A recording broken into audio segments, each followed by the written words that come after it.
this is a network that has created and built something that we all look forward to every year. Just past someone who said, this is my favorite event of the year, and there's a reason for that.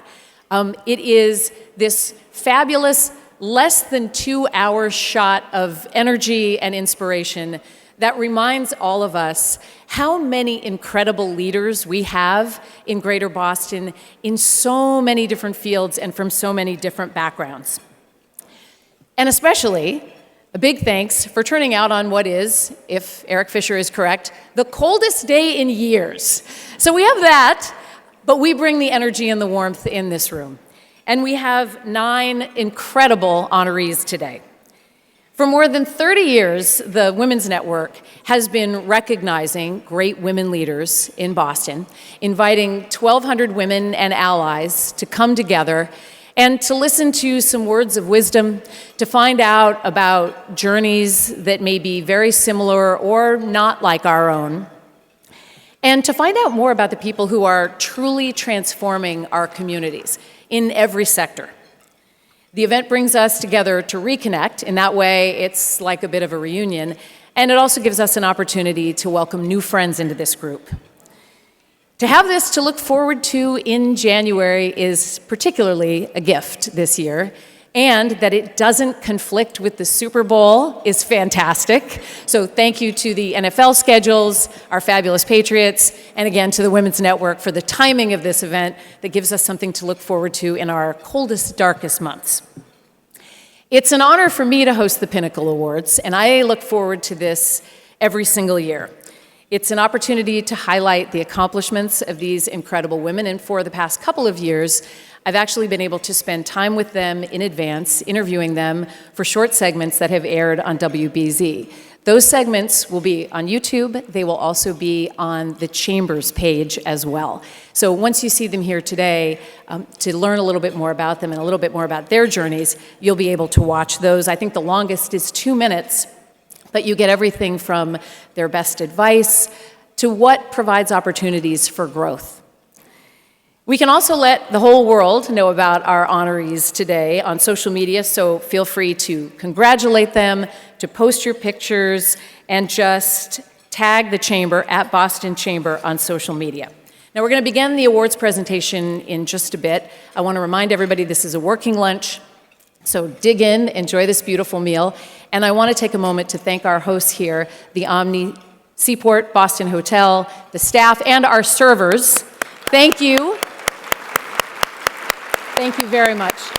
It is not easy navigating a room with 1,200 people, and you do it so beautifully. It is my pleasure now to welcome to the podium the leader of the Boston Chamber of Commerce, President and CEO, Jim Rooney.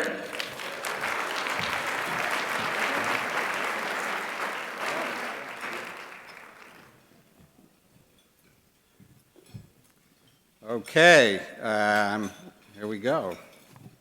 All right, thank you, Lisa. We're honored to have you lead the program again this year.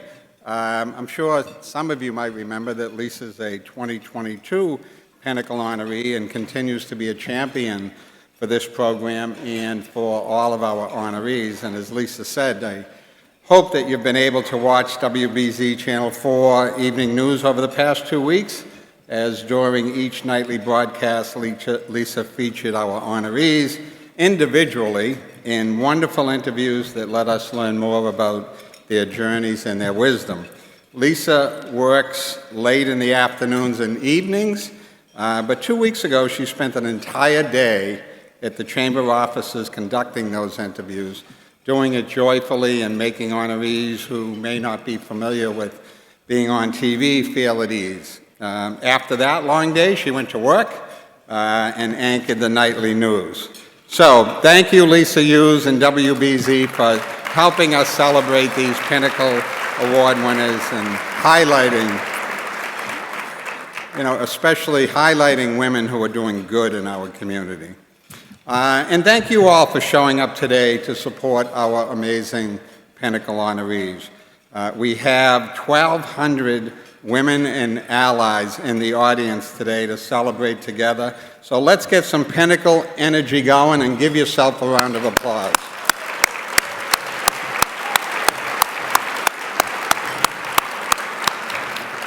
Now, during my 10 years leading the Chamber, the Women's Network has been a pillar of our values, our work, and our impact. I remember thinking back to 2015 when I started this job, there were some changes that needed to be made and some things that needed to be fixed at the Chamber. But the direction from the board was, Jim, don't screw up the Women's Network and the Pinnacle Awards. The Women's Network and the Pinnacle Awards started at the Chamber long before me, 35 years ago, when a group of women came together with the idea of creating a business community platform to lift up and celebrate the contributions of women in various sectors. In the room all those years ago, creating this magnificent event were Dusty Rhodes, Charlene Morrell-Smith, and then Chamber staffer Katie O'Neill. I know Dusty, Charlene, and Katie are here. Please stand and be recognized with a round of applause.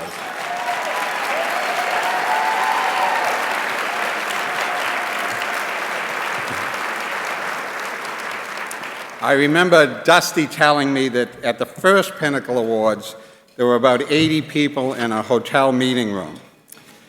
So I'm pleased to say that I heard the board's message loud and clear.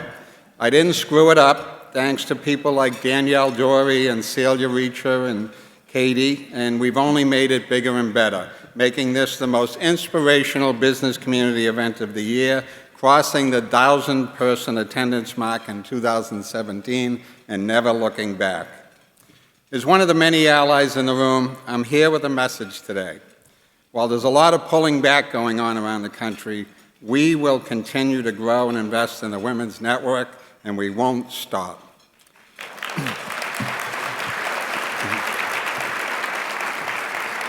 As you make new connections today and hear the inspirational personal and professional journeys of our Pinnacle honorees, I hope that you remember that the Women's Network is yours.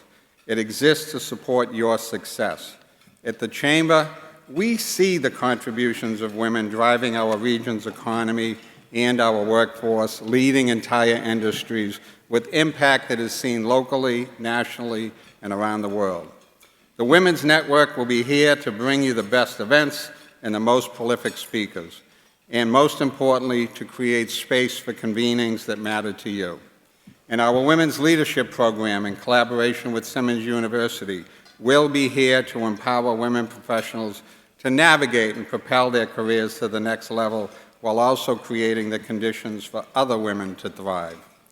Whether you're an early career professional or a CEO, the Women's Network and its allies are your champions, cheering for you and uplifting you during your career.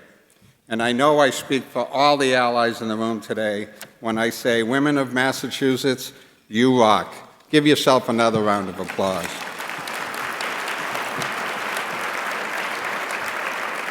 Now, today's program would not be possible without the partnership and support of business leaders.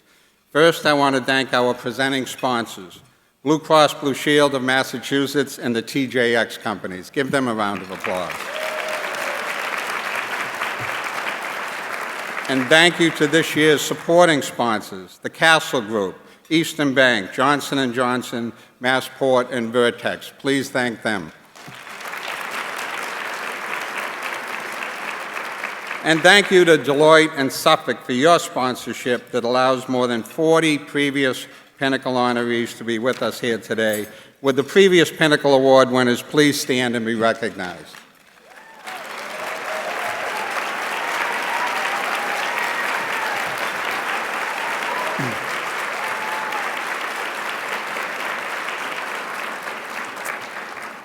Thank you again to our media partner, WBZ-TV, and Lisa Hughes for ensuring that this program and its important message reaches a wider audience. And thank you to our many corporate table sponsors, our members, and for your support for this event and throughout the year.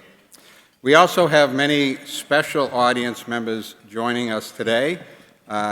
Joining us in just a minute will be a woman of Massachusetts who clearly rocks. Boston Mayor Michelle Wu will be with us, and we'll be hearing from Mayor Wu in just a few minutes.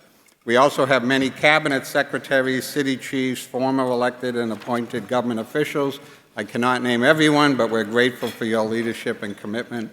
to women in our workforce and our community.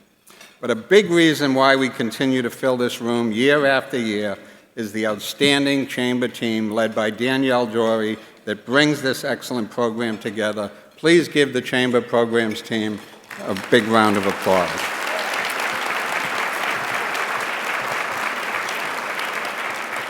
And finally, I have my annual message to this year's Pinnacle Award winners. Congratulations, but please know that this is just a pinnacle in your journey. We are expecting more at a time when our region and our country needs your leadership. So thank you and congratulations to the awardees. Now, I'm pleased to welcome an inspirational leader in the Chamber and in our community, Caitlin Dodge, Chair of the Women's Network, member of the Chamber Board of Directors, and CEO of Argus. Caitlin?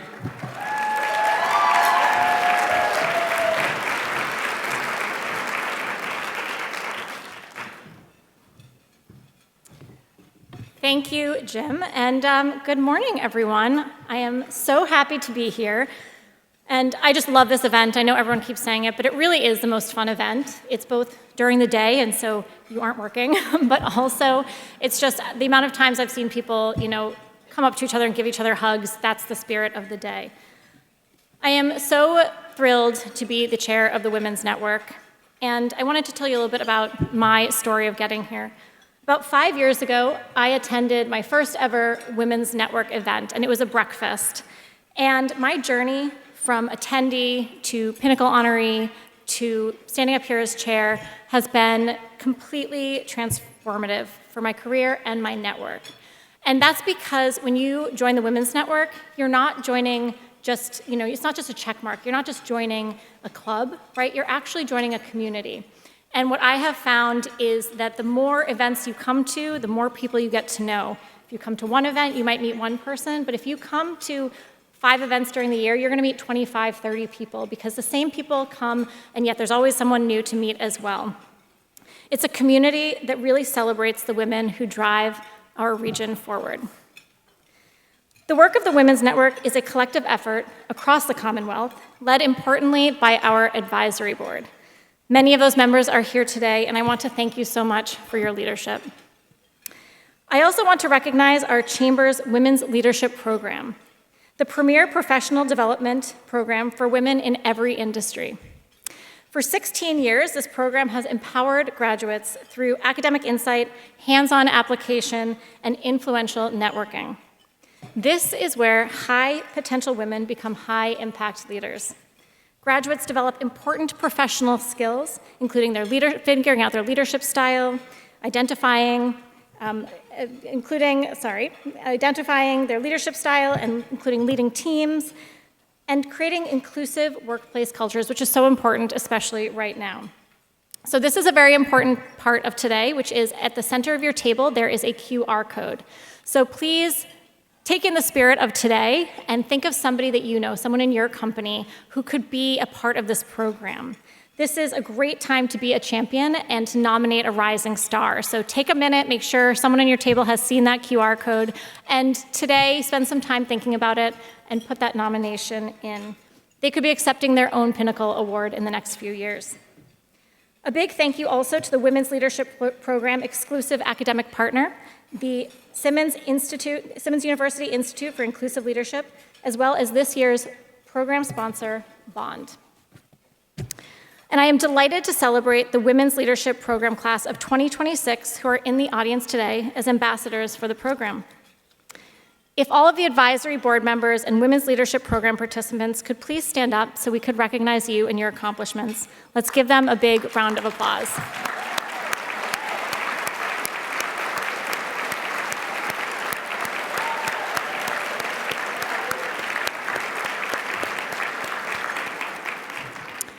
So I wanted to take a minute to tell everyone here why this network is so important to me.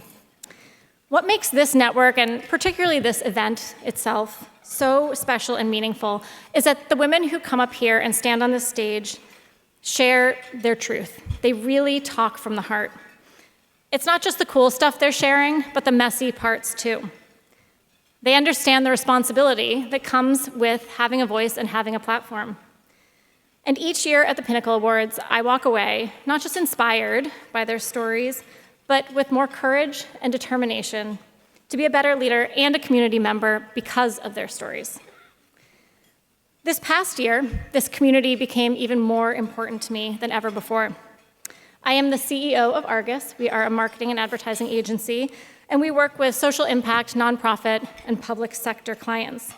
And this year brought on a set of challenges, both professionally and personally. As I'm sure you can imagine from the clients I just talked about, federal funding cuts in the general environment really affected a lot of our clients. And that was really tough for our clients, for our people, and for our business. And on top of that, at age 41, I was diagnosed with early-stage breast cancer.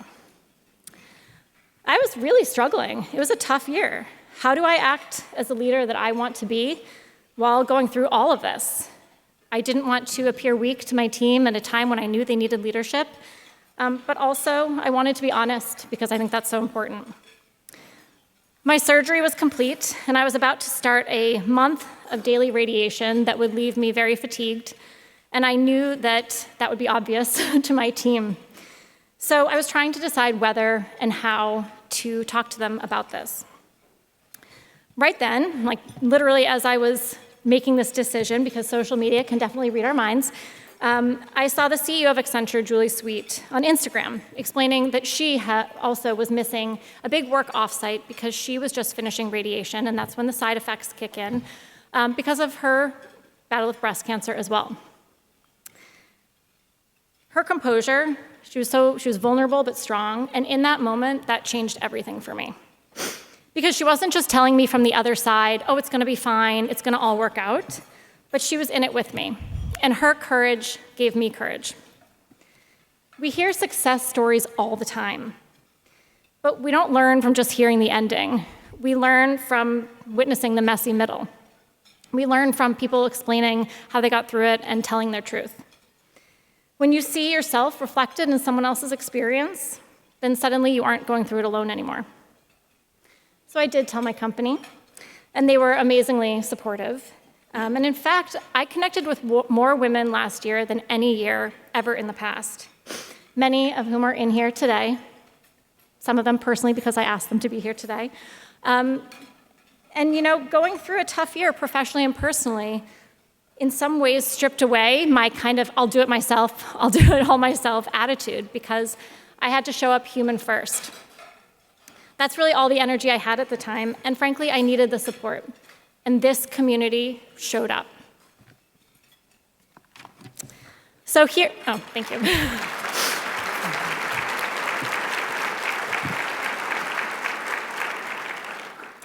So here are my hopes for you all today as you sit here and enjoy your lunch and listen to these amazing women. First, celebrate these women. I mean, they're amazing and their accomplishments are amazing. But more than that, really listen to their stories, because they're going to come up here and they're going to tell you something real. From the Emerging Executive to the Lifetime Achievement Award, these women are in it with you. And they're real women who you're going to meet again and again, especially if you come to the Women's Network events. Second is, please meet someone new today.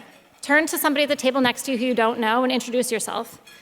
And, you know, just say, Caitlin asked us to do this, and so we're all going to do this. If we want a village, we need to be villagers. That is something I learned this year. If you want a village, you have to be a villager too. So offer your time, introduce people, and show up when it matters. The Women's Network can be its strongest ever if you are all involved. And last but not least, if you are 40 or older, please get a mammogram. Don't skip it. Early detection truly matters.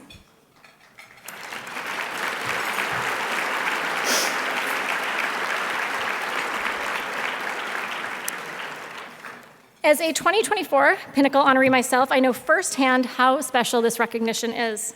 I am thrilled to welcome this year's honorees into our cohort of Pinnacle Award recipients.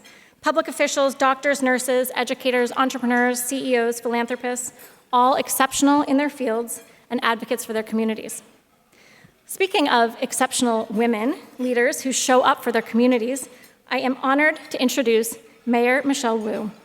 Mayor Wu is a Boston Public Schools mom, a daughter of immigrants, and as you've probably seen, an MBTA commuter. In 2021, she became the first woman, the first mom, and the first person of color elected mayor of Boston. She's made 9 of Boston's leading museums and cultural institutions free to all school-age children in the city. She's expanded early college and career programs to more high school students than ever before. And from climate resiliency and transportation to public health and community safety, she's established Boston as a global leader, delivering solutions to the biggest challenges facing our families today. Mayor Wu, thank you for being here and for leading with courage and purpose. Please join me in welcoming Mayor Wu to the podium.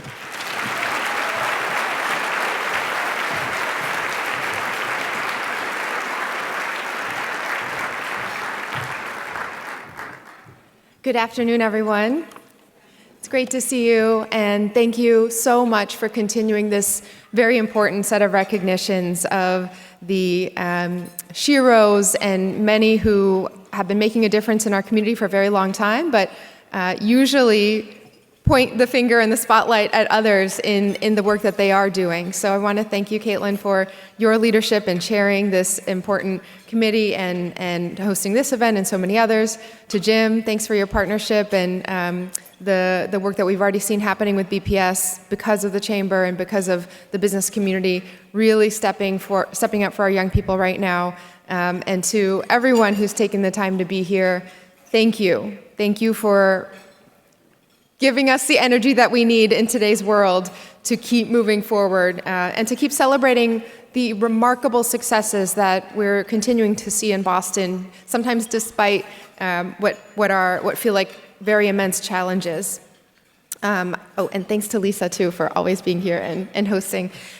I want to give a couple shout-outs. I'm joined here, of course, by some members of my team. So Chief of Community Engagement, Brianna Malore, thank you for what you do and always showing up. Thank you to our crew who are here from BPS. I'll start with our school committee chair, Madam Chair Jerry Robinson. I can't see where anyone is. But okay. Hi, Jerry. BPS alum, champion on everything. So grateful. Rebecca Granger, who is our senior advisor for youth schools. Okay, I'm not going to try to make eye contact with them. I'm just going to go through my list. Rebecca, thank you for all that you are doing and for holding up the partnership and the connection between City Hall and BPS. To our Chief of Schools, Tanya Wisdom Freeman. To our Deputy Superintendent of Academics, Simone Wright. Deputy Superintendent of Families and Community Engagement, Ana Tavares. Our Chief Development Officer, Ann Clark for Boston Public Schools. We are all here to support the big chief, the partner that I get to work alongside every single day, who is relentless and determined and always joyful about the potential of our young people. The best school superintendent in the country, Mary Skipper. Thank you for all that you do.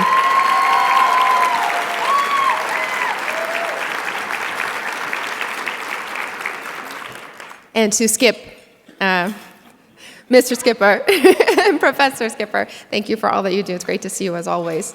Look, I just came back last night, flew in from DC, where I had been for the U.S. Conference of Mayors annual meeting. I was there with 250 of my colleagues, and I'll tell you, we're all going through it right now, but across the country, people are looking to Boston.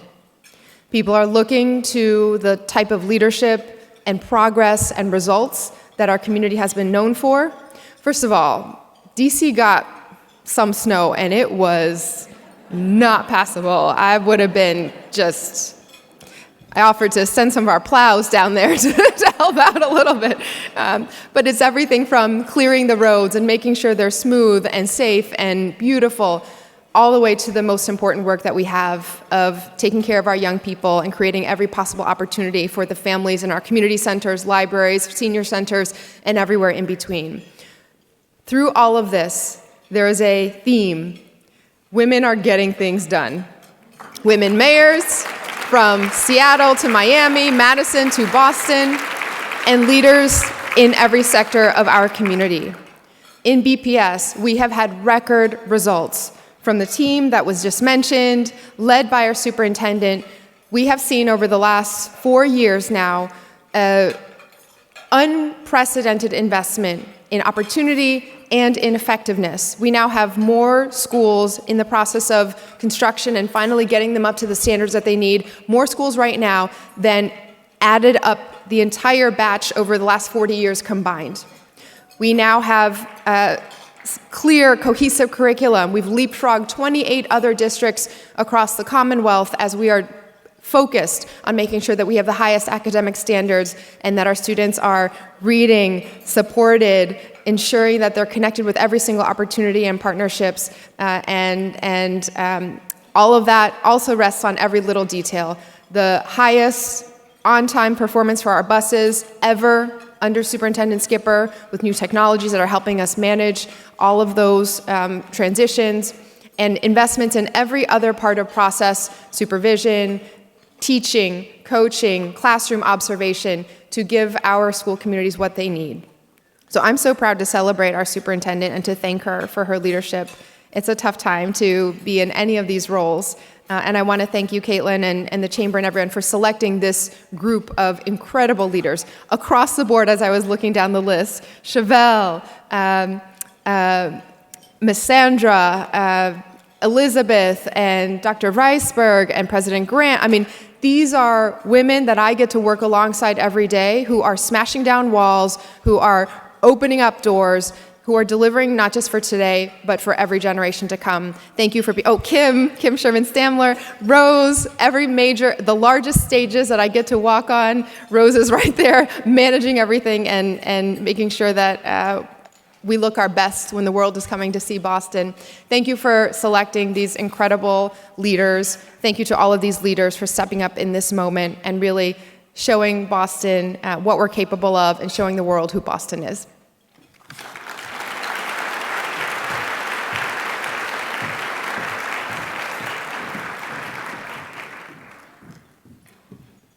Thank you, Mayor Wu. So glad you're back from DC and so glad you're with us today. It is time to begin our awards presentation, and we want to begin with the Emerging Executive Award. Today, we honor Chevelle Olivier, Executive Director of the Mattapan Food and Fitness Coalition. Chevelle is deeply committed to serving the communities where she lives, works, and travels every day. At the Mattapan Food and Fitness Coalition, she helps people thrive by providing equitable access to healthy food and transformative opportunities for physical activity. Chevelle founded the youth-led biking event Mattapan on Wheels, which is dedicated to the joy of cycling while advocating for greater safety for cyclists and for pedestrians. The coalition's Transportation Talks convenes residents of color in Mattapan, Dorchester, Roxbury, to explore how transportation affects the quality of life of residents and families and the community as a whole.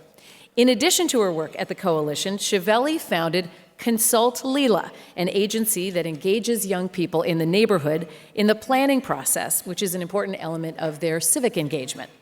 Chevelle reminds us today, don't hide your authentic self. Showing up as you is your greatest strength.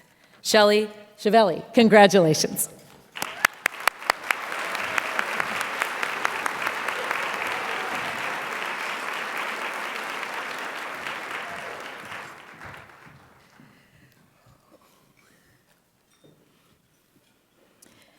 Good morning, everyone, or good afternoon. Chevelle Olivier. How did I even get here? Standing in front of you all, surrounded by beautiful smiles, alongside talented women being honored, supported by my loved ones, in a truly incredible Mattapan Food and Fitness Coalition family, I found myself asking that familiar question today. How did I even get here?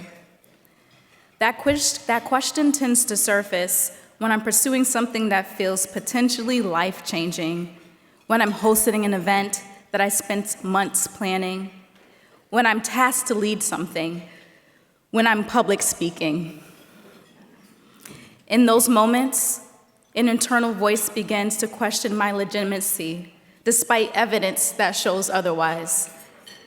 It feels like a fear of being exposed, but then I ask myself, what exactly is being exposed? It feels like uncertainty about being in spaces where I don't belong or I feel like I don't belong. But then I ask, who said I didn't belong here? The answer is always the same. No one said anything at all.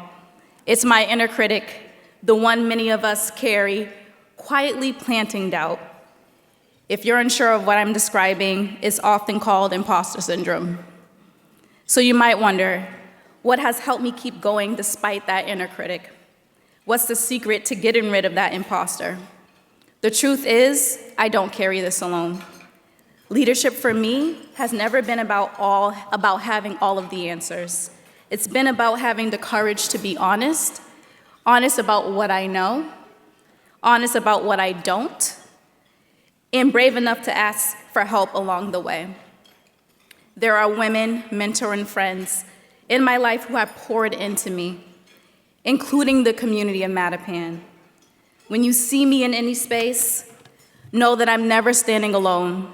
I'm standing on the strength, wisdom, and love of the people who believed in me before I fully believed in myself.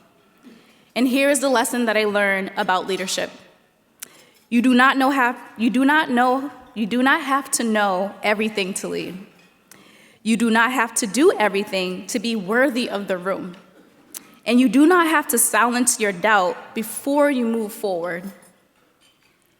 Real leadership is recognizing that your power grows when you let others walk with you, when you name your needs, when you invite support, when you stop pretending and doubting and start trusting yourself.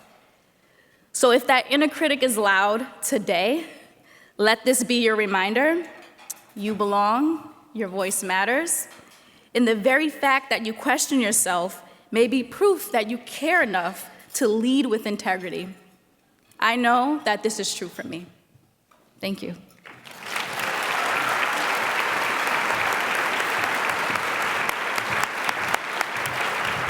Thank you, Chevelle, and congratulations. Our next award is the Pinnacle Award for Achievement in Management Government. And our Superintendent of Boston Public Schools, Mary Skipper, is our honoree. As the leader of the state's largest public school system, Mary focuses on ensuring that every student has access to high-quality experience in a welcoming school community. Mary returned to BPS after serving as superintendent of Somerville Public Schools for 7 years. In her work, she aims to advance student outcomes, particularly for Black and Brown students, multilingual learners, and students with disabilities. Mary leads hundreds of teachers and administrators in building district-wide inclusive education, more college and career pathways for high school students, long-term capital planning and facilities improvements, and ensuring reliable and efficient operations that families can count on. And when there's 19 inches of snow, that isn't easy. Mary's advice for young women entering the workplace: step into spaces with confidence and with the knowledge that you belong and have much to contribute. Feed your curiosity and learn everything you can. Be self-aware and mindful of what you need to sustain your mind, body, spirit, and inner balance. Develop a strong moral compass to guide you as you face the obstacles that will undoubtedly come your way. Mary, congratulations.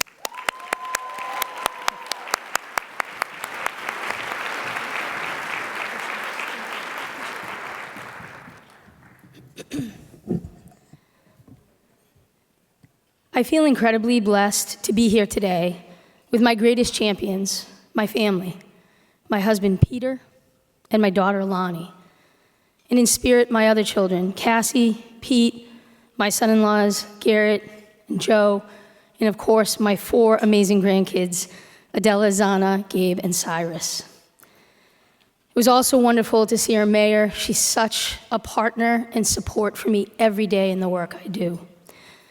And I'm also excited to have with me a group of talented and passionate women who represent the past, present, and future of my leadership journey. Represented among them are School Committee Chair Robinson, the passionate and talented senior leaders within BPS in the city, and former leaders of Tech Boston Academy, and Keith Love and Spirit. And I especially want to recognize my 5 former students from Tech Boston Academy, all who now make me and BPS proud every day. Principal Leanne Odom-Hughes, CT Director Andrea Ferreira, Family Liaison Gisele Rivera, Community Field Coordinator Aisha Augustus, and Math Teacher Jinying Huang. Can you guys stand?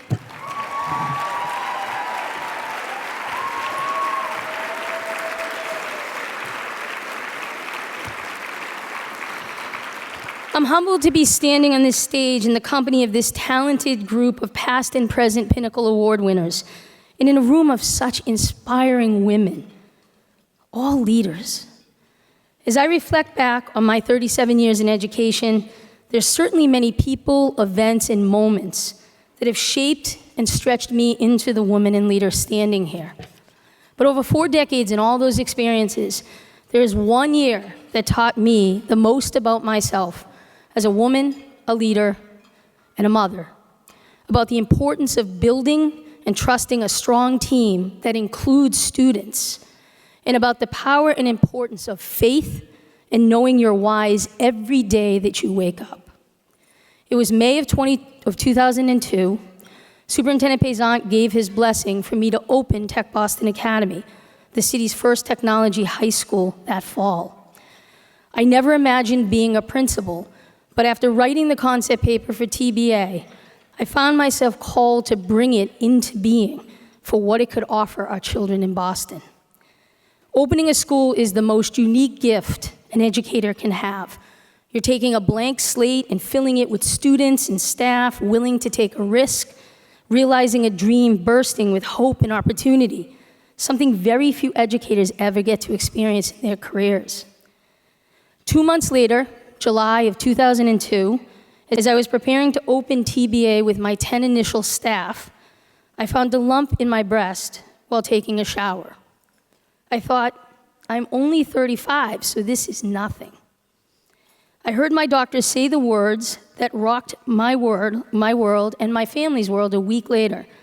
Mary, you have breast cancer, and it's advanced and it's aggressive. What now?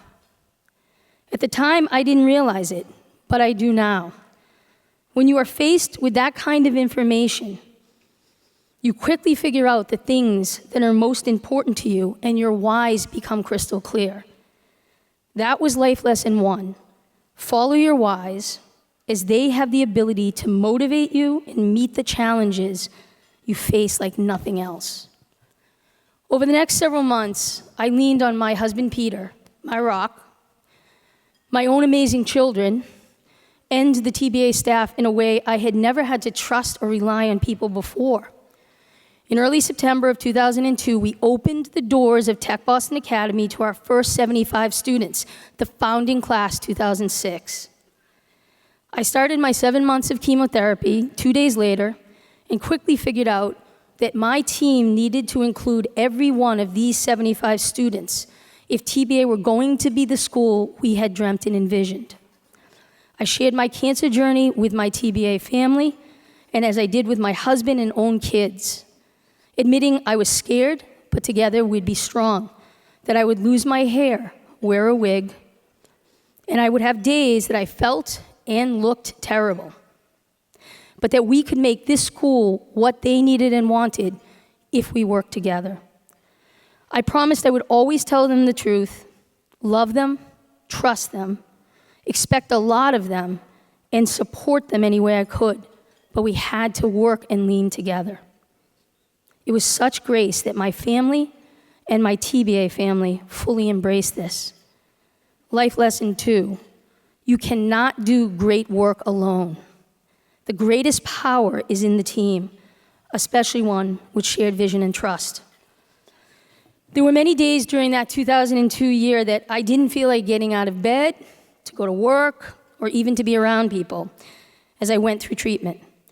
I discovered for myself that in addition to something that in addition to my family, in addition to my why and my team, I needed something more to lift me and help me see a bigger picture.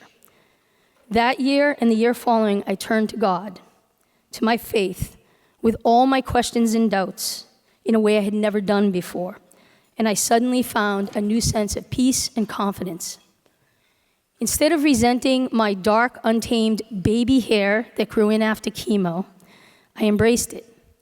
Instead of seeing myself and the scars in the mirror after surgery as something to be ashamed of, I saw them as symbols of a war my body, soul, and mind had fought and was winning.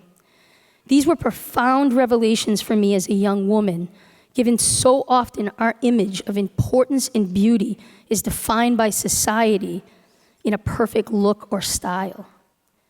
My experiences and my faith were now new, powerful tools for me. Lesson 3, for me as a woman and a leader, faith in God would help guide me no matter what challenge or opportunity life presented. That year, 2002, was certainly profound to me as a woman, as a mother, and as a leader. I learned that in the nadir of one's life, one often learns what they're capable of, what their life purpose is, what they should reach for. I also learned what a gift it is to be a woman in leadership, capable of being vulnerable and confident, emotional and strong, dependent and independent. I smile when I see this beautiful duality in my own daughters, in my granddaughters, in my former students. And every day I remind myself of my why, all 46,500 of them in the BPS. I celebrate the incredible team we have, and I thank God for my family and the grace to be alive. If I could ask all those warrior sisters who have suffered from cancer and are either fighting it or have to please stand and be recognized.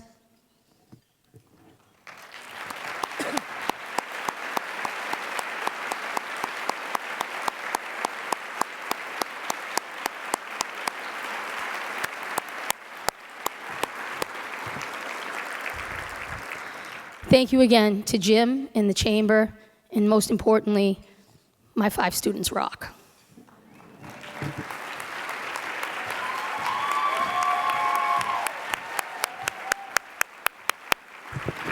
Congratulations, Mary. Your why is making a huge difference for so many kids and families in Boston. Thank you. Our next honoree is also a Mary. Our Pinnacle for Achievement in Arts and Education, our recipient is Dr. Mary Grant, the president of Mass College of Art and Design.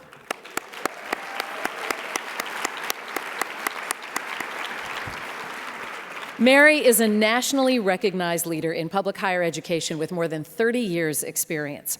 She's a first-generation college graduate, a dedicated advocate of public colleges and universities.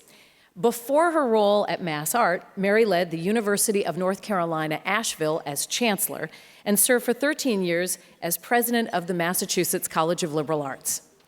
Deeply invested in education, arts, culture, the sectors in Massachusetts that bring our communities to life, Mary is currently vice chair of the board of the Norman Rockwell Museum, which is so terrific, secretary of ACAD, and she is part of the President's Council for the All-In Campus Democracy Challenge. She also serves on advisory and nominating panels for Edvestors, Boston Public Schools, and the Greater Boston Chamber of Commerce. Mary offers this advice today. If someone you trust and who supports you taps you on the shoulder and encourages you to try something new, listen to them.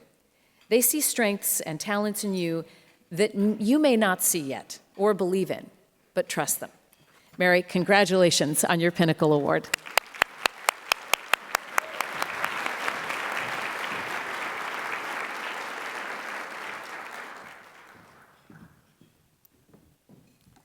Thank you, Lisa.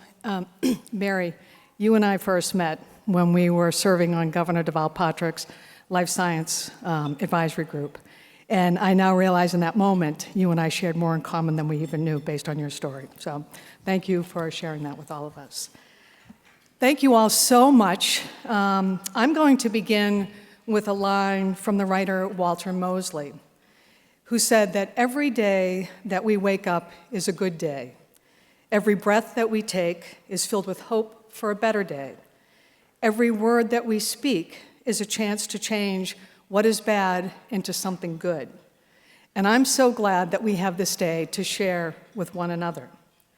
So Lisa, I can't thank you enough. My thanks, Jim, to you and to the incredible team of the Chamber.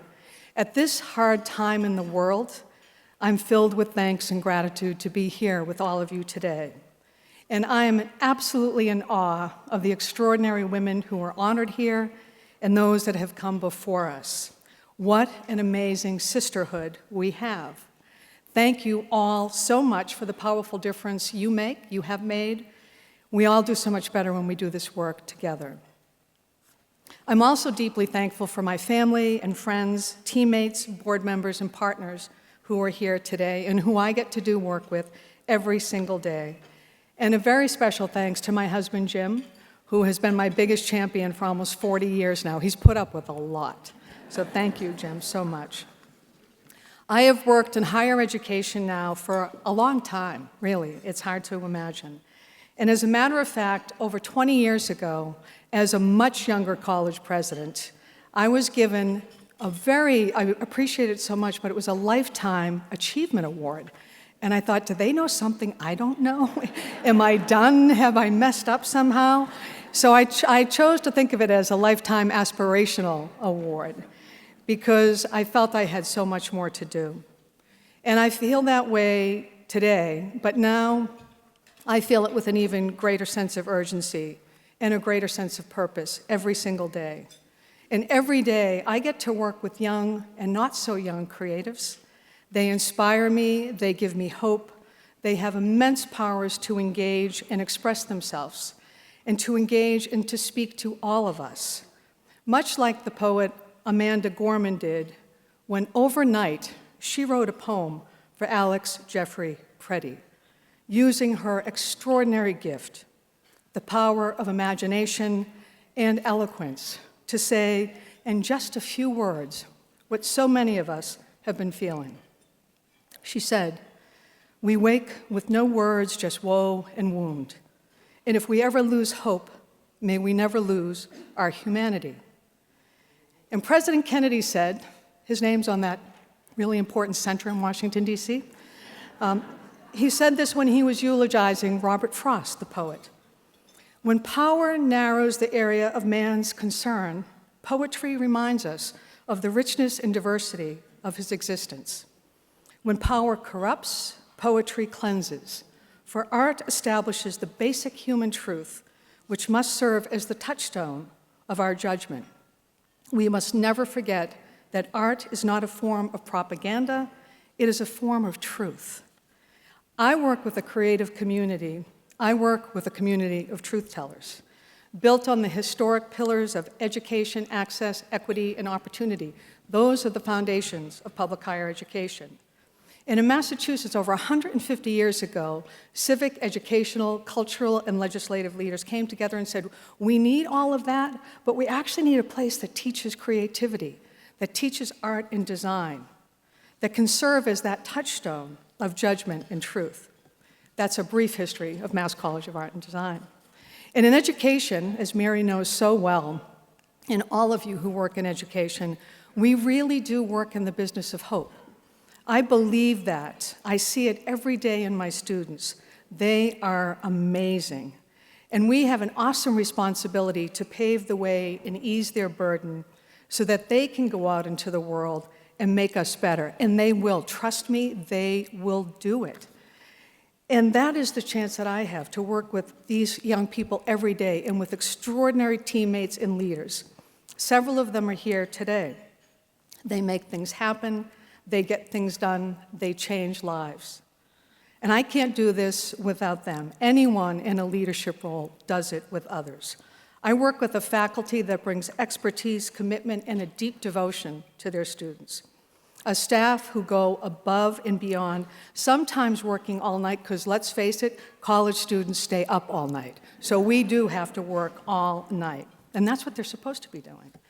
And trustees who support all of us, Higher education, mass art in particular, is a mighty, human-centered, collaborative, purpose-driven ecosystem that fuels our intellect, propels discovery, ignites curiosity, captures our history, our whole history, and enriches our common good.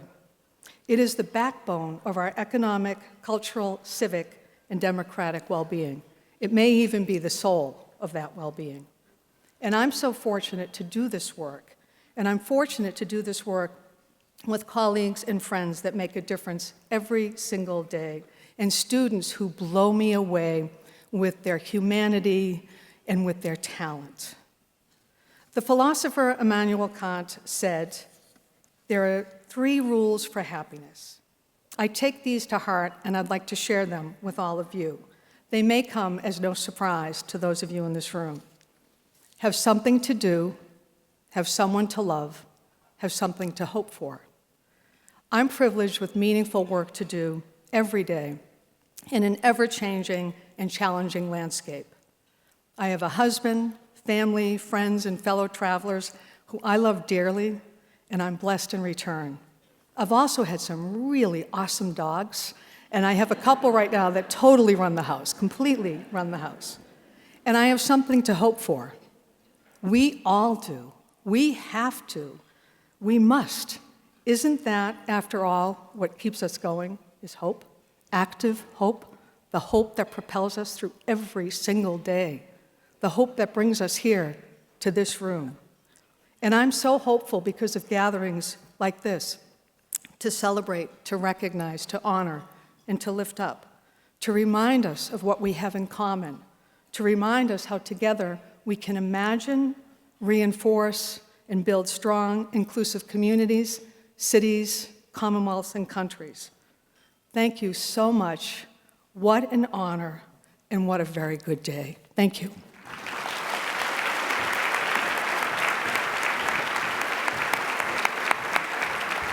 Much deserved honor, Mary. Congratulations.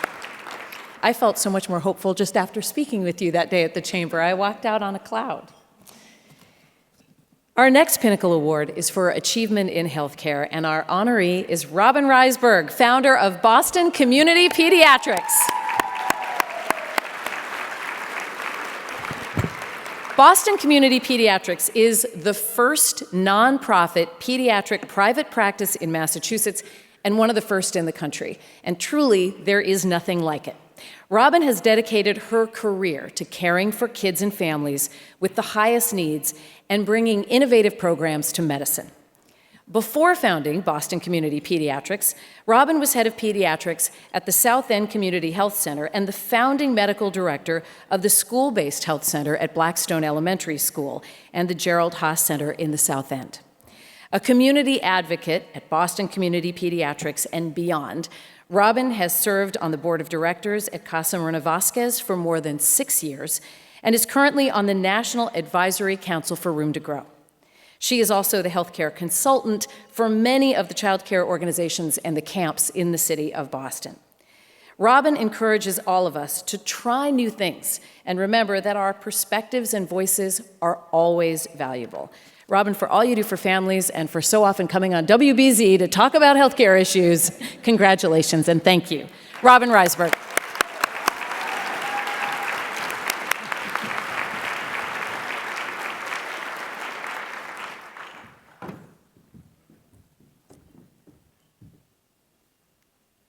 Thank you so much. And I just want to say it is really such an honor to be recognized among these other really incredible, badass women in this room. And I'm really grateful to the Chamber for bringing us all together. So thank you.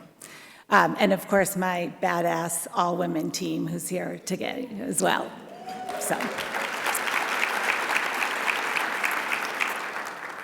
I can't begin my remarks today without recognizing that we are going through one of the most challenging and frightening times our country has faced in my lifetime.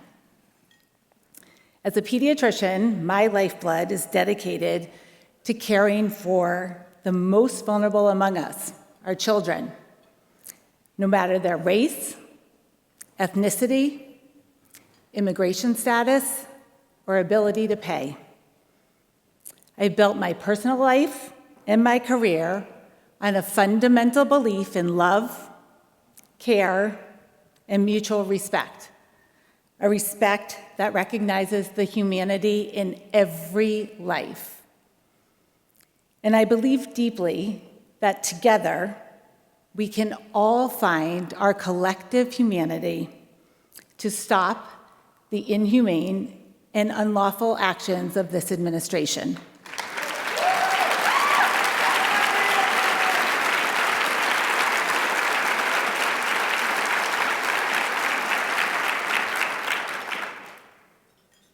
In these dire moments, there is perhaps no more uplifting place to be than in a room surrounded by remarkable women. I'm so honored and grateful to be among you all today to share reflections on our careers. Although I am fortunate to love every aspect of what I do today, and I truly do, this has not always been the case.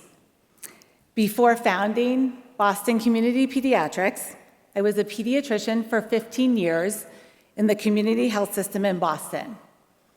And while I loved my patients and colleagues, practicing in our existing healthcare system was killing me.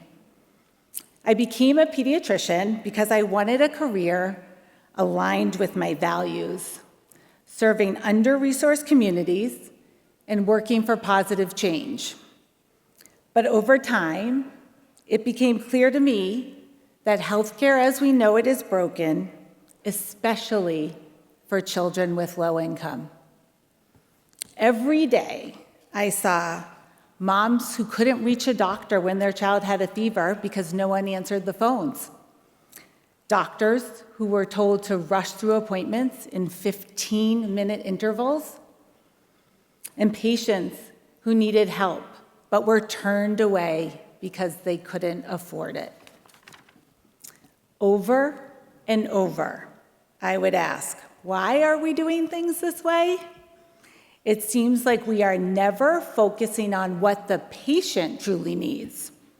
And I was told, this is just the way things are. I was so frustrated.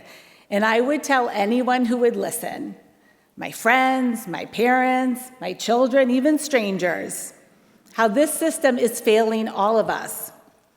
And after years of that, my two daughters, who were just in middle school at the time, said, "Mom, enough already." They could see clearly what had to be done.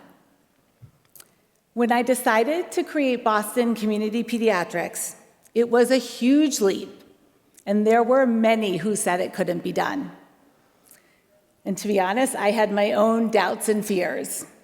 I had been practicing in the same place for 15 years, and I was starting a brand new, untested, nonprofit model in Boston where there are so many well-established healthcare institutions. To make it extra interesting, it was the middle of COVID. But opening the practice wasn't the hardest part. The hardest part was deciding to take that first leap of faith. Faith in myself, in my idea, and in the belief that lots of people wanted a different approach to pediatric healthcare. Because once I decided to go for it, I started talking to people and researching and planning, and the road began to reveal itself.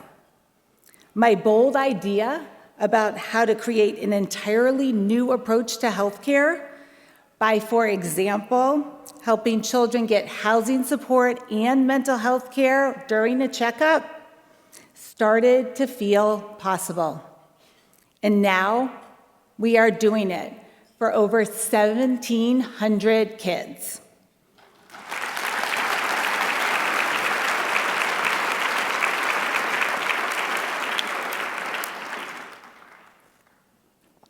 And those well-established institutions, well, they're starting to take notice. So I want to dare you to think differently. Dare to think about what needs to change in your industry, your workplace, your community. And when you do see what needs to be done, big or small, do it. Change it. Don't let anyone tell you this is just how it is. I don't mean to imply that change is easy or quick, because it is neither. And I know from personal experience that failures will be frequent along the way. But there will always be people to help. Today, BCP is made possible by an entire team of dedicated staff and funders who are bringing innovative ideas and challenging the status quo. In many ways, taking my first step toward change was an invitation for others to do the same. And now, our shared mission to improve healthcare for all children has taken on a life of its own. So, if you are sitting here today, or at some point down the road, struggling with the way things are, I want to tell you that your perspective matters, and I can guarantee that you are not the only one longing for change. We need all of us to step into our own bravery, innovation, and collective humanity right now. Take that first step. It might just be the start of a movement. Thank you.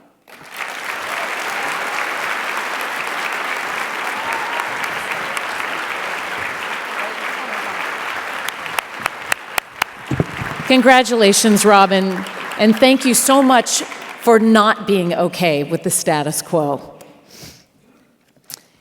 Our next award is the Pinnacle Award for Achievement in Management Private Sector, and our recipient is Kimberly Sherman-Stamler, President of Related Beal.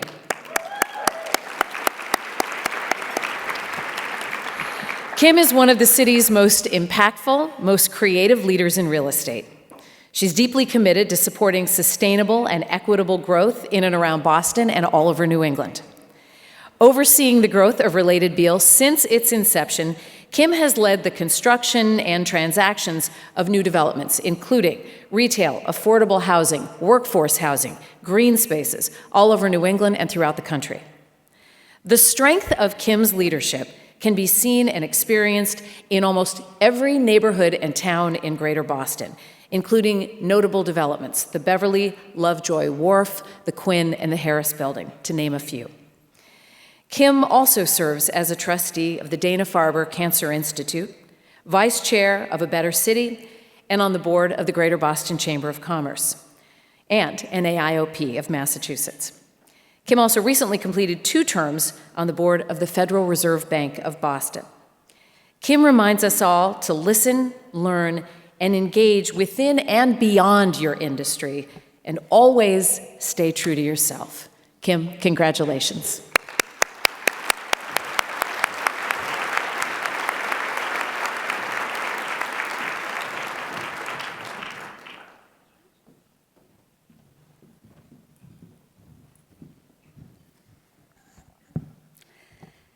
Good afternoon, everyone. Thank you so much to the Chamber for this honor and for bringing together such an impressive group of Pinnacle recipients.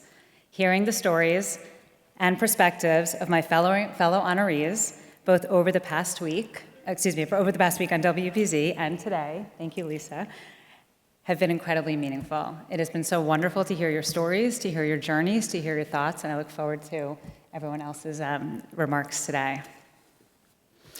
Receiving an award like this makes you reflect, not only on my career, but more on the people with whom I've been fortunate to work alongside who have impacted my life, in particular, mentors.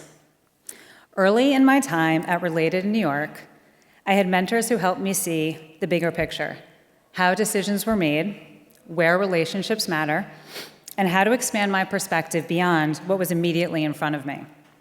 Outside of my company, I also learned from a respected leader in our industry, the way she built coalitions and brought clear civic leadership to each conversation. Having the opportunity to observe that shaped how I lead just as much as any direct advice she gave me. And what I have learned since those early days, and since I relocated full-time to Boston and became president of Related Beal a decade ago, is that mentorship isn't just for people starting out in their career. As you grow, you're constantly entering new phases. And mentors help you navigate what you haven't yet experienced. No matter how senior you are, feedback, advice, and perspective always matter. And it doesn't have to come from the people you've known for a long time, or the people that are the most senior executives you know. Mentorship can take so many forms, and that is what is so fun and exciting about it. Colleagues or industry peers, or those outside of your industry that you can lean on for perspectives, for guidance, for thoughts, who genuinely want to help you succeed. You can also experience mentorship just by hearing someone speak, watching how they lead, or seeing how they show up in challenging moments. Sometimes you find it simply by stepping outside of your comfort zone and by showing up at events like those hosted by the Chamber or other organizations that intentionally seek to bring people together. So, seek it out. Learn from as many voices as you can, and when the time comes, be that person for someone else. Being a mentor to others and learning from my wonderful colleagues at Related Beal and beyond continues to give me amazing opportunities to grow, to learn, and to push myself. None of us gets here alone. I certainly didn't. Thank you again to the Chamber for this incredible honor, and thank you to my wonderful family and to my amazing colleagues at Related Beal. Thank you.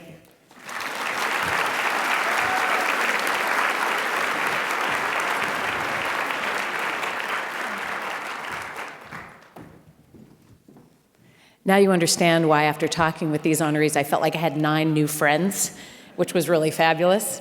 And one of them walked into the room that day at the Chamber and began to ask me about what I loved about what I did. And it had been a while since someone had asked that. It was an immediate connection with our next honoree. The Award for Achievement in Management Nonprofit this year is for Sandra McCroom, the President and Chief Executive Officer at Children's Services of Roxbury, and the leader of a great cheering section. Sandra is a visionary leader. You even have a towel going back there. It's like pre-Super Bowl. I am loving this. Sandra is a visionary leader and a passionate advocate for equity, justice, and community empowerment. She celebrates the strength and resilience of the families at the Children's Services of Roxbury while addressing the root causes of inequity through solutions that are based in the community.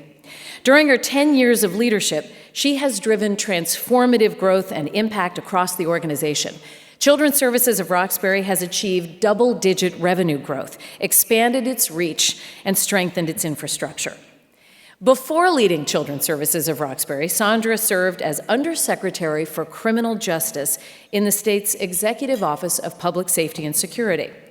Her cross-sector experience shaped her belief that early investment in children and families is essential in disrupting cycles of involvement in the child welfare and in the criminal justice systems. Sandra tells us, don't be afraid of what you don't know. Step fearlessly into any worthwhile opportunity, even if it feels bigger than you. You'll discover you know more and are capable of more than you ever imagined. Please join me in a big congratulations for Sandra.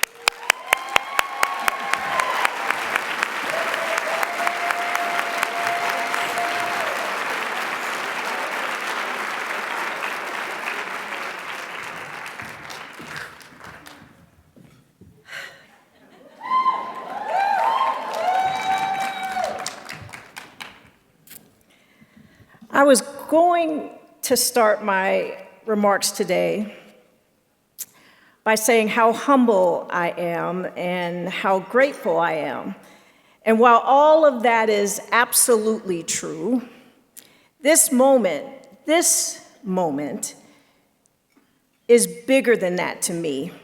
And in fact, it reminds me of a moment I think we will all remember. It is when the Affordable Care Act, remember that?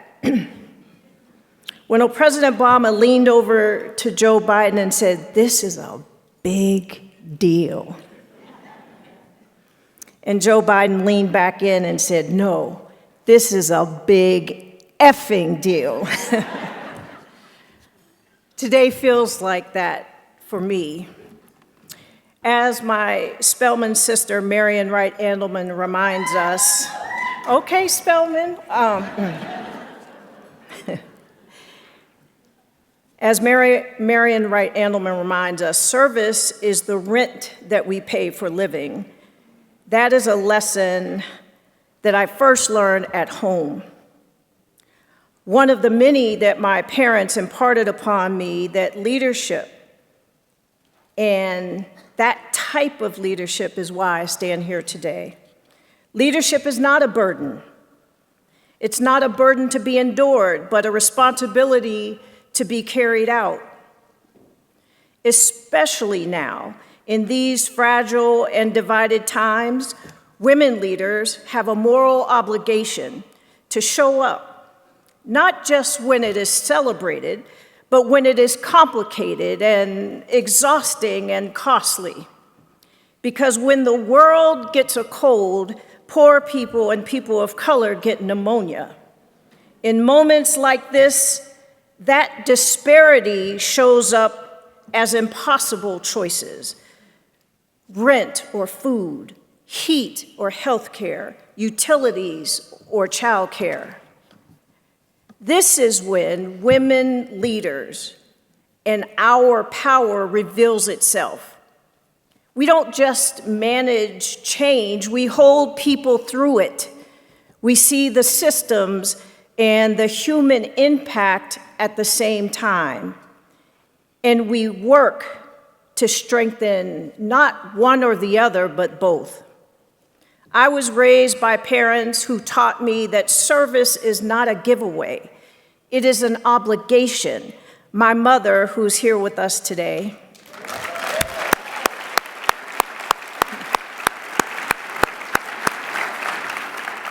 my mother is a registered nurse. She often says, I got my nursing degree before the Civil Rights Bill was passed. She showed us that dignity is never optional and that laughter is medicinal. My father, a civil rights attorney, taught me to think critically and to stand for what is right, even when, I would say especially when it is unpopular. Those lessons carried me far beyond my home. They carried me to 3 years in the United States Peace Corps in Thailand, to working with gang-involved youth in Roxbury, Dorchester, and Mattapan, to public service as undersecretary overseeing corrections, parole, and the Sex Offender Registry Board. And they carry me still as I serve humbly as the CEO at Children's Services of Roxbury.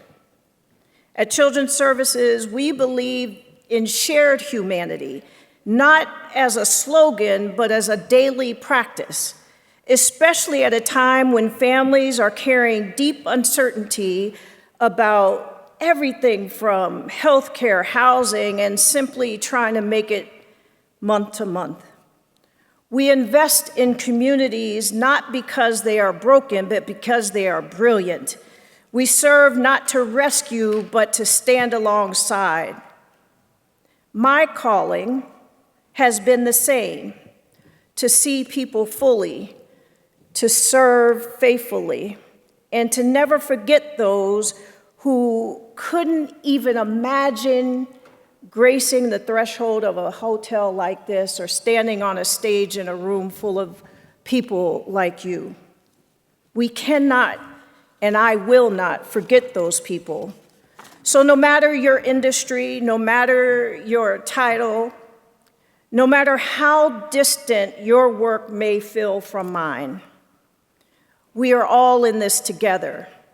The challenges before us will not be solved by one sector or one strategy. They require all of us, to show up with courage, with competence, and with conscience. This honor doesn't just belong to me. It belongs to our board of directors, to the founders, the leadership team, many of whom are here, and especially our direct service workers. You know, not long ago, human service workers were categorized as first responders and essential. Now the threat faces a whole different scenario. So I'm deeply, deeply honored to serve alongside my fellow nonprofit workers and leaders. I'll leave you with this. As long as injustice lingers, while voices go unheard, lives unseen, and dignity denied, our work is not done. So we keep on keeping on, trusting God, holding to His unchanging hand until justice rolls through every place it has been delayed. I want to say congratulations to my fellow honorees. Thank you to the Chamber, and many, many blessings to you all.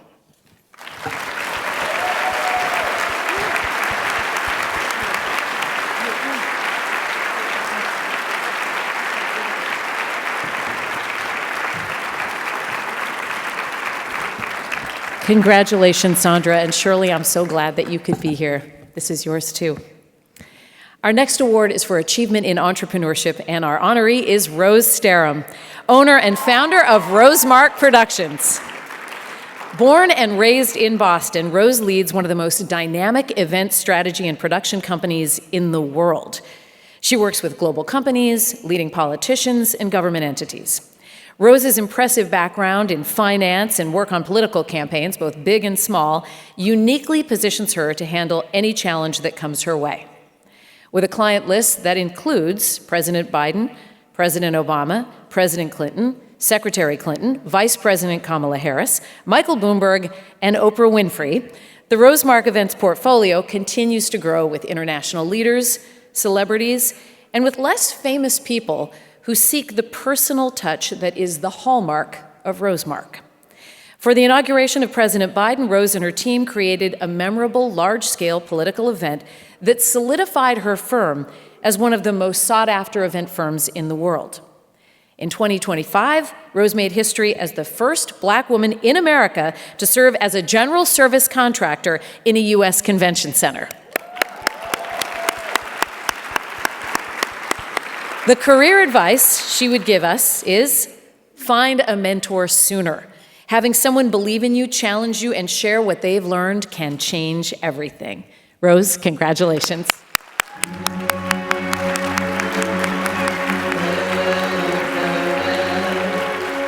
Wish you in the morning, bound for the promised land.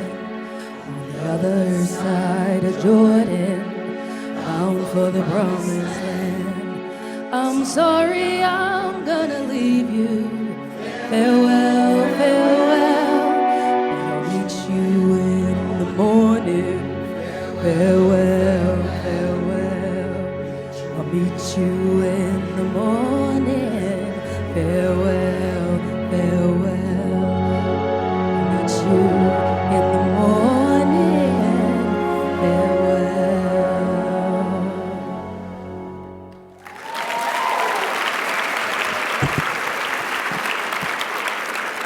I know you guys were expecting that. I'm in show business. I couldn't start without a walk-on song. Remember those words, farewell, as I tell you a few things about myself. A few years ago, when I worked in events at the White House, I stood on Gorée Island in Africa with President Barack Obama, a place where enslaved Africans were captured, confined to cells, and physically forced through what was called the door of no return. This, I thought, was their farewell. The farewell to everything they knew, their families, their world. Standing there, I felt the weight of history in my body. The walls told stories, the silence spoke volumes. In that moment, something connected me. That experience pulled me back to my own story, my youth, my survival. I did not grow up with a lot. My family, my mother, brother, and sister who are here today, lived in a single-room apartment. We didn't have much space or much money, but we had each other. We never let our circumstances dictate who we were going to be when we got older. There were moments when the future felt uncertain, moments when the path forward wasn't clear, but we persevered. That resilience began to open doors for me. It carried me to a full scholarship at Boston College, something I was told was not realistic, something that I was told was not meant for someone who looked like me. This theme I would hear often in my life and even more in my career. Here I was, a girl from the inner city, sassy and ready to go. Street smarts, yep, street smarts, but not Newton street smarts. Nothing about that experience going to Boston College felt normal or easy, but that's what made it amazing. Life isn't supposed to be comfortable, guys. It's not supposed to be easy. And if it is, you're doing something wrong. The magic word resilience got me through. I graduated. At 22, I opened my first business. At 24, I bought my first home. I'm still living in today. Mortgage almost paid. By 28, I purchased my first rental property, and I wasn't going to stop there. I went and I opened Rosemark Production, and I've worked for many Democratic presidents. You heard Democrat, right? You may not even know. President Hillary Rodham Clinton, President Kamala Harris, and President Michelle Obama. Right? And still, I didn't have enough. I came back to Boston. Where's my convention center table here? Where are my girls at and guys at? Like Lisa said, in 2025, Rosemark spread our wings, and we became the first minority-owned, woman-owned general service contractors, not only in Massachusetts, but America. Thank you. I can't take this alone. Leading women like Diane D'Antonio, Gloria Larson from the Convention Center created spaces for people like me, once again, who didn't belong. It takes a village, people. It takes powerful women who are actually sitting in this room right now to make people like me look good. Asha Wider, Carrie Campbell, Benny Wiley, Martha Sheardon, Cheryl McQuaid, Nicole Olby, Aisha James, Claudine Moreau, all of you are my mentors, my sisters, and you give me strength every day. I could not be here without your love, your wisdom, and encouragement. To my small but mighty team of ninja warriors, my siblings, Shirley and Richard, our gentle giant, Richard, my brother, he is what we call the mayor of the company. Rich is compassionate, calm, and stable. He makes Rosemark whole. Shirley is our protector, and what I like to refer to as our police chief, our judge, and our lawyer. Shirley, you are smart, you are talented, you are beautiful inside and out. I could never have done anything without you by my side. On a daily basis, I want to burn things down. Richard is there to calm me down, and Shirley is there to tell me, this is going to be a long prison sentence, Rose. Relax. What a powerful team I have. But we did not just survive. We built, we worked, we believed. We stayed resilient together. Our leap of faith was not comfortable, it was courage. It was about trusting each other even when the outcome was unclear. I find myself paying it forward. We are creating jobs, we are mentoring, and we are giving back the same low-income communities we once lived in. None of that was by accident. It happened because I chose belief over fear, vision over doubt, and resilience over comfort. So when I stand here today accepting this award for achievement in entrepreneurship, I want to send a message to everyone with a dream who has been told they are not good enough, they are not qualified, or they are not meant for rooms like this. You are. I stand as proof that history does not end in trauma, it continues in triumph. So if you are in this room today and you feel like you started from less, listen up. Hear me and hear me clearly. Less does not mean you are lesser. Your beginning does not disqualify your future, and your circumstances do not have the final word. As I started my speech with farewell, I'm going to change that tide, and I'm going to say farewell to the stigmas, farewell to the naysayers, farewell to the haters. Today we choose belief, we choose resilience, we choose what is possible. Thank you, Jim. It's too late, I got the award, sir. It's in the car, can't take it back. My friends at the Chamber, you have given me a voice today in a room full of visionary women and men. You have given me a seat at the table. What an honor. To all of my loved ones who came out, you flew in, you canceled trips, you came out in the cold, some of you happily skipped school. I say thank you. I also know you're here just to make sure this was going to be real. Nikisia, thank you for setting the tone for my speech. Your song was beautiful, and so was your heart. And lastly, but never leastly, I don't know if she could stand up, but to my forever mentor, my biggest cheerleader, the reason I am here, my mom. Mom, wave. Please wave.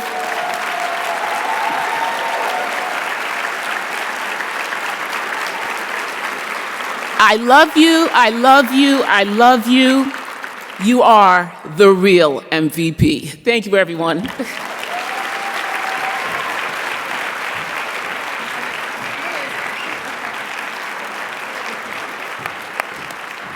Thank you, Rose. Congratulations. Great news. We got the all clear.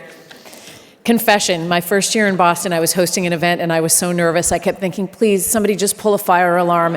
And then the next year it actually happened, and you never wish for that to happen again. So we don't have to go out in the cold and we can continue, which is wonderful.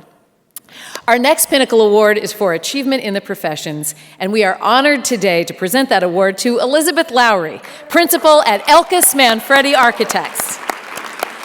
A designer, industry leader, and mentor, Elizabeth has led Elkus Manfredi's interior architecture practice since the firm was founded in 1988. She has worked with an impressive list of clients, including Walt Disney Imagineering, Publicis Group, Texas Medical Center, Mass Mutual, Boston Consulting Group, the University of Michigan, New Balance, and Harvard University. Elizabeth currently serves on the Foundation Board of Directors of Mass Art, and as a member of the board of Heading Home and Boston's Real Estate Finance Association. Elizabeth reminds us to be present.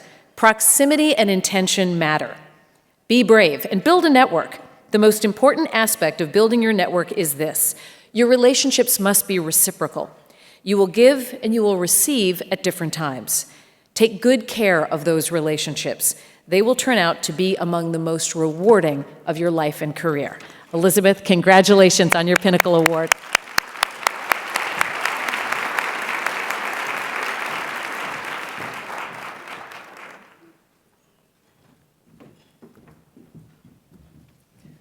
Well, hello, everybody. I was just whispering to the team over there, why didn't you let me go first after all these amazing women and speeches? Anyway, it's a real honor to be here. So thank you, Lisa, for that kind introduction. And hello, fellow honorees and other esteemed guests. So I want to start with, I attended Mayor Wu's inauguration at Symphony Hall recently. She gave a fearless, inspiring speech, seemingly without notes. But I need my notes here. So while I was at Symphony Hall, I saw generations of women leaders. Look around at who is in this room today. In this room is the next Michelle Wu, the next Maura Healey, the next Robin Reisberg, the next Kim Sherman and Mary Grant, and so many others. Get to know each other because you'll be doing big, great things together for years to come. Today, the question is, how do you get from where you are today to recognition like this Pinnacle Award? Recognition for which I am truly humbled. You already know the usual career advice. Excel in your job, increase your skills, have a plan, and be ready for change. That advice is easy to give, but hard to follow in this messy human world of work. Where'd I go? I discussed that conundrum with my 3 daughters over the holidays. They are here, in fact, right back there. So to them, and to all of you, I'll add just 3 more bits of wisdom. First, be brave. As a young woman, I would have gone to Mayor Wu's inauguration, sat down in my chair, and hoped somebody would talk to me. Today, I walk around the floor, greeting people I know and welcoming those that I don't, including those younger versions of myself. To the early career professionals here today, I say, risk rejection by seeking connection, because the rewards will be so bountiful. Second, walk in other people's shoes. When an email from your boss lands in your inbox on Friday night, and your first reaction, you know who I'm talking to, is irritation, stop. Pause for just a moment and consider, what if this is simply a request for help? If you anticipate why that email was sent, you are no longer reacting. You're choosing to help them succeed. And guess what? The more you make others successful, the more you will succeed. Not because gratitude is guaranteed, it's not, but because you're cultivating a web of durable, two-way relationships. That leads me to my third observation. Value relationships more than transactions. Our technology, media, and culture make us think of life in terms of transactions as opposed to relationships. Don't fall for it. Instead of just closing the next deal and tossing it over your shoulder, build out that lifelong web of mutually beneficial relationships. They compound and they grow to make you a powerful force for good, which is really the best thing you can do with a career. So just to reiterate, be brave, walk in other people's shoes, value relationships more than transactions. And years from now, when you're at the podium accepting a Pinnacle Award, you'll see, as I do, that there are still more mountains to climb. Thank you.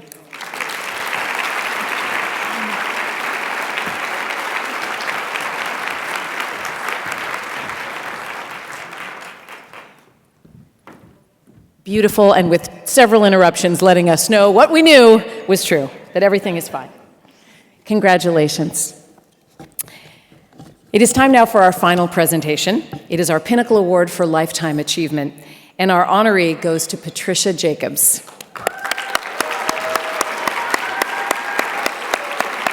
Patricia is the chair of the board of directors at Massport, independent director for Avangrid, and former president of Northern Region AT&T.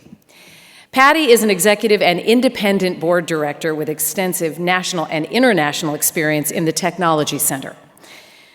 Her leadership is substantive, highly collaborative, strategic, and committed to supporting her colleagues and her team.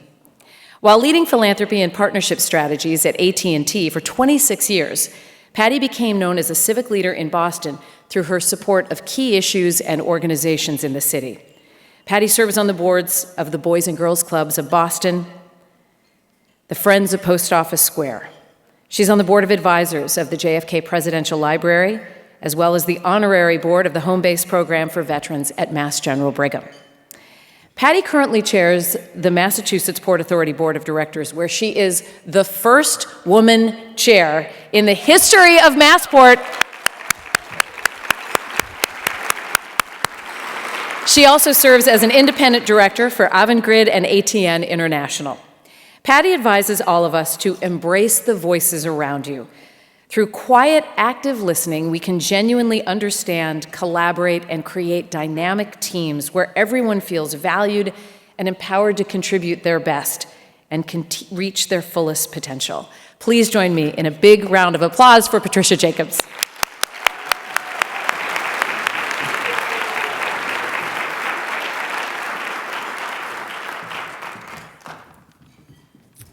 Thank you so much, Lisa, and thank you to WBZ. And my heartfelt congratulations to my fellow honorees. I'm blown away. I'm in awe of you. I want to thank Jim Rooney and the Chamber for this extraordinary honor. I'm deeply humbled and grateful for the opportunity to be part of this lovely community that believes in the power of women and the power of kindness, listening, and trust. I have to start with a huge thank you and a standing ovation to our spectacular team at Massport. I've been privileged to work with this incredible team through enormous growth and challenging times. I couldn't be more proud of the work of our employees and our senior leadership. Over the past 11 years, I've had the enormous pleasure of working alongside 4 extremely talented CEOs, and they're all here with us today. Tom Glynn, Lisa Whelan, Ed Frenny, who's also our Director of Aviation, and our current CEO, Rich Davey. There's so much I could say about your leadership. Yes.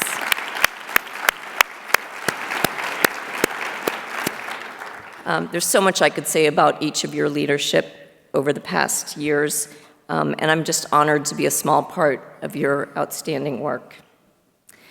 I also want to thank Governor Maura Healey and Lieutenant Governor Kim Driscoll for their leadership and commitment to Massport and the confidence and trust they have placed in me and my fellow board members, 2 of whom are here with us today, our Vice Chairman, Sean O'Brien, and former Pinnacle Lifetime Achievement honoree, Pam Everhart of Fidelity.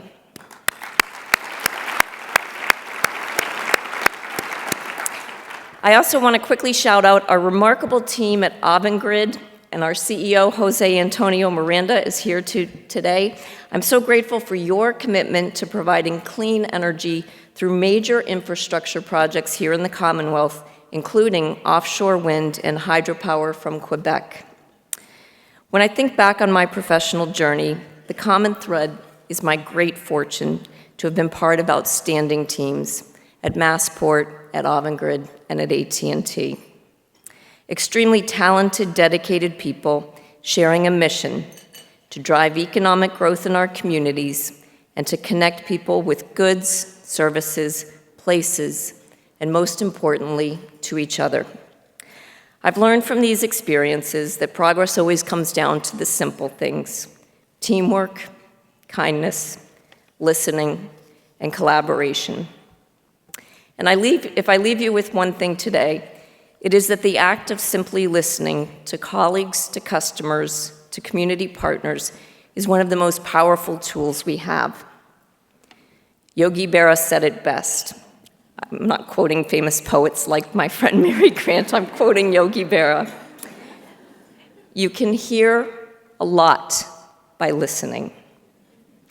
And if you're an introvert like me, far more comfortable listening than talking, I hope you will see in yourself that this is a strength and not a weakness.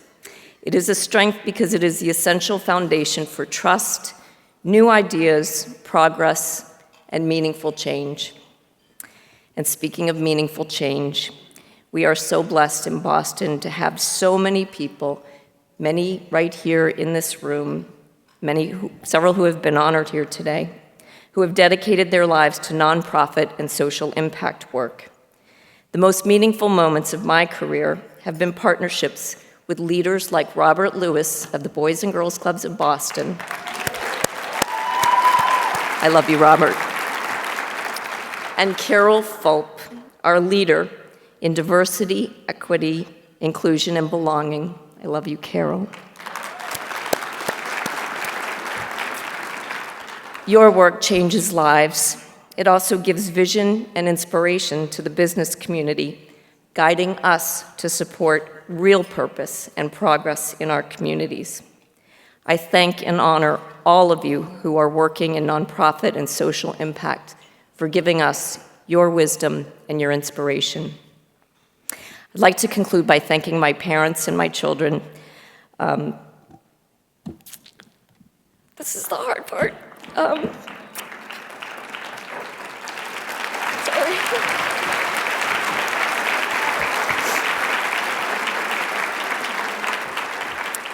Thank you for the support and kindness. My children, Jacob, Olivia, Elizabeth, and Adam. My pride for you is enormous. And I'll just conclude by saying this recognition is for the introverts.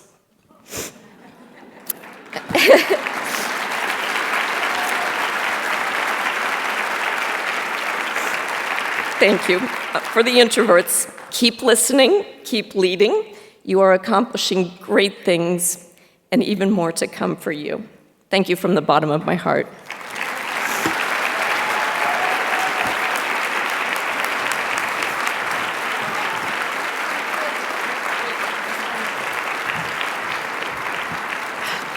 I brought a tissue, and then I left it at my seat. I'm like, I'm not going to need that, and then I did. Let's have another big round of congratulations for our terrific honorees this year.